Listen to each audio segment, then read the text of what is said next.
está ahí en la movilización que se está llevando a cabo en Buenos Aires, y bien en diferentes puntos del país hay movilizaciones, pero la parte central es ahí en Buenos Aires. Esta marcha que se está llevando a cabo en este momento en defensa de la educación pública aquí en el país, así que bueno, cuando recuperemos la comunicación, a ver si la podemos recuperar. Mientras tanto, les cuento a nuestro radio escucha que ya lo tenemos aquí con nosotros a Emilio Ordóñez. Él es especialista en política internacional. Mientras recuperamos la comunicación, ahí sí me avisan, lo voy presentando ya a Emilio Ordóñez. Emilio, ¿cómo estás? Un gusto saludarte. ¿Qué tal, Lina? ¿Cómo andas? Muchas gracias por la invitación una vez más aquí. Gracias, Emilio. Seguramente venís de la movilización. Vengo de la movilización, estuve un ratito, salí del trabajo, me acompañé un poco al contingente y me vine para acá. Bien, rapidísimo, ¿qué es lo que pudiste ver? Por lo menos aquí, la ciudad de Rosario, como lo decía, está en diferentes puntos del país, pero la concentración mayor es en Buenos Aires, pero acá no somos ajenos de ello. No, claramente no. La Universidad Nacional de Rosario, de donde yo también vengo, es un punto neurálgico en la educación, en el entramado educativo nacional, y bueno, Rosario también tiene que ser parte importante de todo esto que se está viviendo el día de hoy.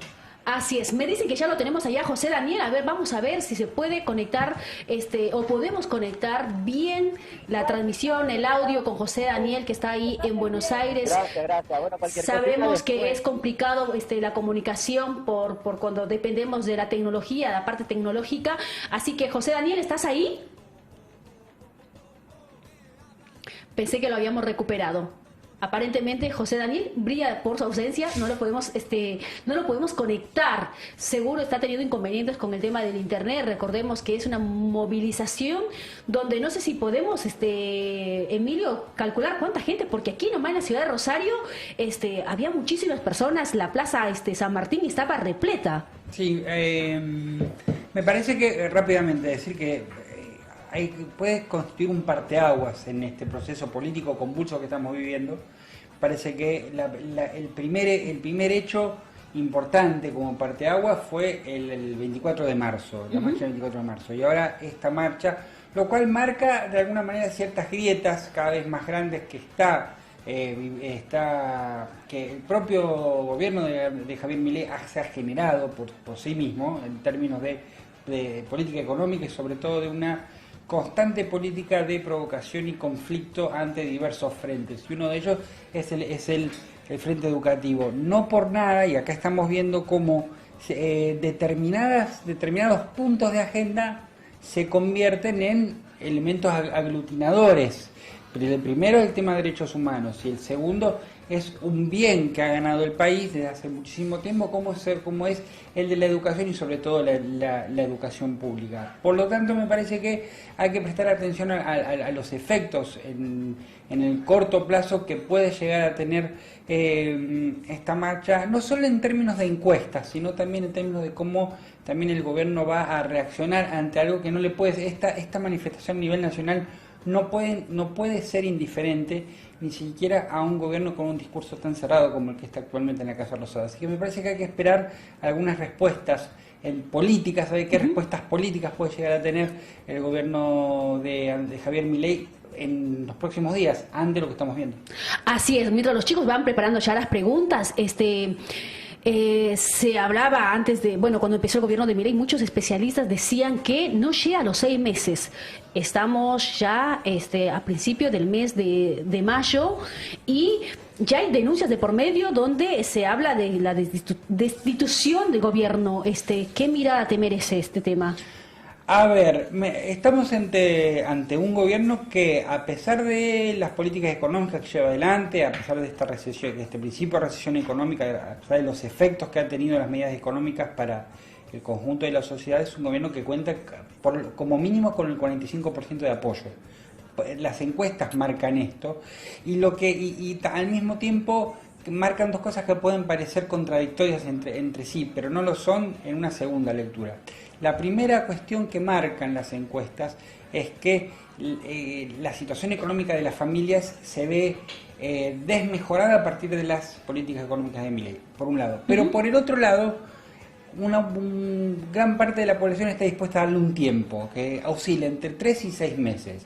No, algunos se animan hasta un año más. Okay. Pero esto depende de los tiempos políticos y depende de los tiempos económicos, y hay que recordar que el ajuste no empezó todavía.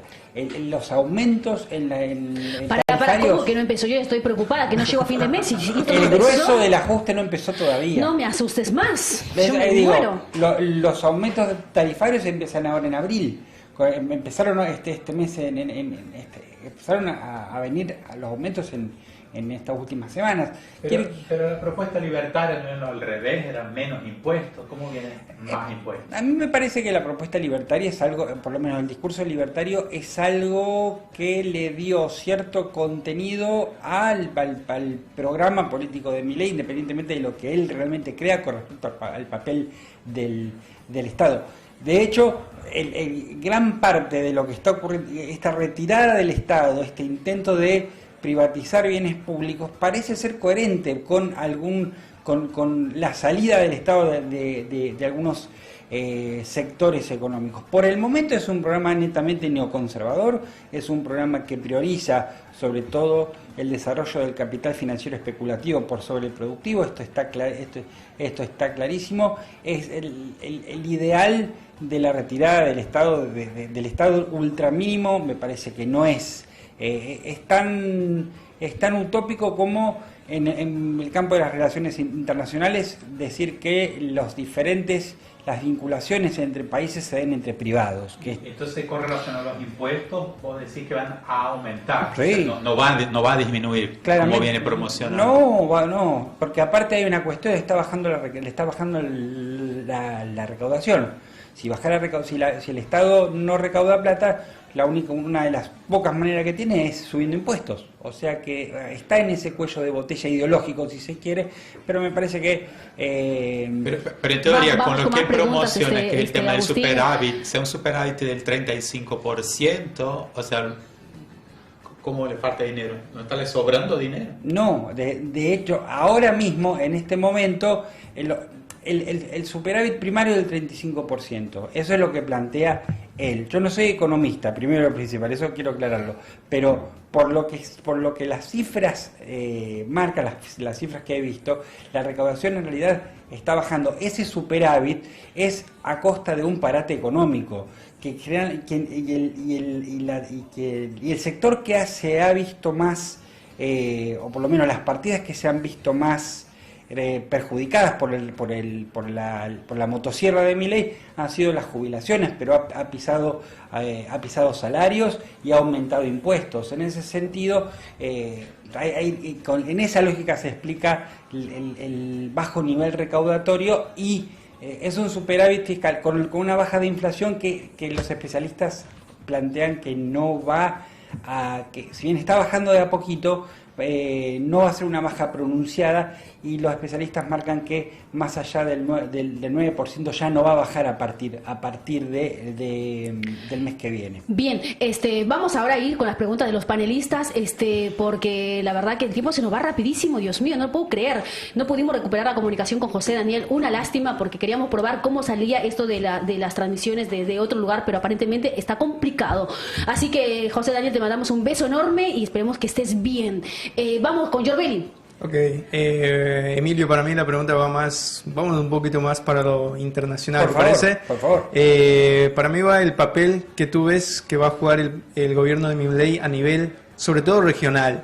¿Qué papel va a ser la Argentina en esos diferentes regionalismos que forma parte, como el Mercosur, sabiendo que los dos más grandes de Sudamérica no tienen gobiernos que coincidan ideológicamente, como es el de Brasil con Lula Silva y el de ahora de Milei, ¿no?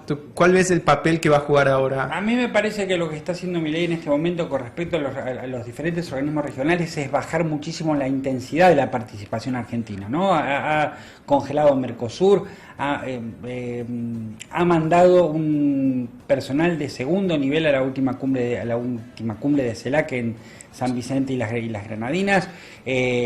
UNASUR está congelado prácticamente. Independientemente de lo que uno piense con respecto al funcionamiento del Mercosur en este momento, está claro que el perfil de Milei no es precisamente regionalista. Al contrario, lo que ha planteado es un viraje hacia relaciones más intensas con Estados Unidos y con Israel. Ni siquiera hasta cierto punto con la Unión Europea, cuyos gobiernos, que no son en gran mayoría socialistas, pero dentro del ideario que maneja, conceptual e ideológico que maneja Milei, el gobierno de Europa le resulta inclusive sospechoso por sus posiciones ambientalistas, aunque Milei se comprometió a seguir las disposiciones emanadas de los acuerdos principales en materia ecológica resultantes del acuerdo del acuerdo de París, de la Agenda de París del 2015. Vuelvo para atrás y con esto termino. Me parece que la región, lo digo directamente, hay una voluntad del gobierno de Milei de desacoplarse de la región y de vincularse una vez más con Estados Unidos en una especie de revival de las relaciones prevalentes con Washington, como ocurrió en la década del 90 aquí en Argentina. Estamos con Emilio Ordóñez, especialista en política internacional, con las preguntas que estamos haciendo acá los panelistas. Shingo, ¿cómo seguimos? Sí, Emilio, ¿cómo estás? ¿Qué tal? Yo antes comentaba, antes de que llegaras, de que a mí, según mi visión, ¿no?, la historia en la Argentina demostró que las políticas neoliberales siempre fracasaron porque en realidad tal vez tengan éxito en otro contexto, pero no en el argentino, porque la Argentina tiene sus características muy particulares, ¿no? Entonces, partiendo de esa base, y que ya la historia demostró, el modelo más cercano es el modelo de los 90, ¿no?, de Menem, que fracasó, ¿no? Fue una burbuja que duró 10 años hasta que explotó.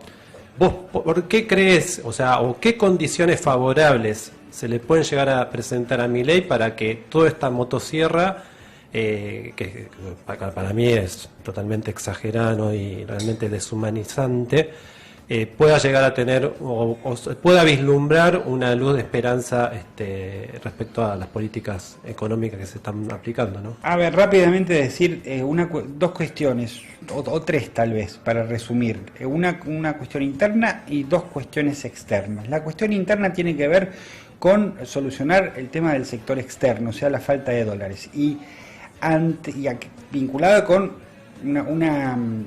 con un segundo factor que es el externo, que es el papel del FMI. Cuando hablo de lo interno, ¿qué es lo que estoy diciendo? Hablo de la expectativa que tiene el gobierno en cuanto al sector agropecuario para que liquide dólares, pero para un gobierno que está amenazado con un nuevo salto devaluatorio,